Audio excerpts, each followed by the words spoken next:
প্রশ্ন এই মুহূর্তে এবং সেখান থেকে বিতর্কের শুরু।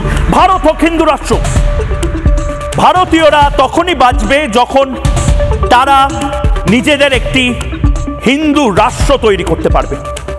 ভারত 5000 বছর ধরে দেখিয়ে এসছে, হিন্দু ধর্ম সনাতন সংস্কৃতি 5000 বছর ধরে দেখিয়ে এসছে যে আমরা সবাইকে দেশে স্থান দিয়েছি, আমরা বিদেশিদের স্থান দিয়েছি, আমরা পার্সিদেরকে স্থান দিয়েছি, আমরা সেই সমস্ত মানুষজনকে স্থান দিয়েছি যারা যারা আমাদের দেশে এসে থাকতে চায়।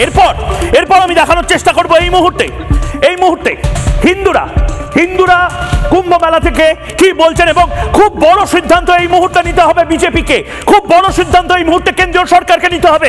কেন্দ্রীয় সরকার আজ যে কুম্ভ মেলার অর্গানাইজ করেছে বা যোগী আদিত্যনাথ যে কুম্ভ মেলার অর্গানাইজ করেছে, এত টাকা দিয়ে যে কুম্ভ মেলা হয়েছে, সেখানে মুড অফ দ্য নেশন, অর্থাৎ গোটা দেশের মুড এই মুহূর্তে কি, তারা চিৎকার করে বলছে আমাদের একটা হিন্দু রাষ্ট্র চাই। যোগী আদিত্যনাথ শুনতে পাচ্ছেন, প্রধানমন্ত্রী নরেন্দ্র মোদী শুনতে পাচ্ছেন, হিন্দু রাষ্ট্র কেন নয়, গজওয়াতুল হিন্দ ধেয়ে আসছে নাকি, জিহাদের মাধ্যমে গোটা দেশকে বদলে দেওয়ার ছক করা হচ্ছে, বাংলাকে ভাগ করে বাংলাদেশের সাথে মিশিয়ে দেওয়া হচ্ছে। বাঁচার একমাত্র উপায় হিন্দু রাষ্ট্র তৈরি করো।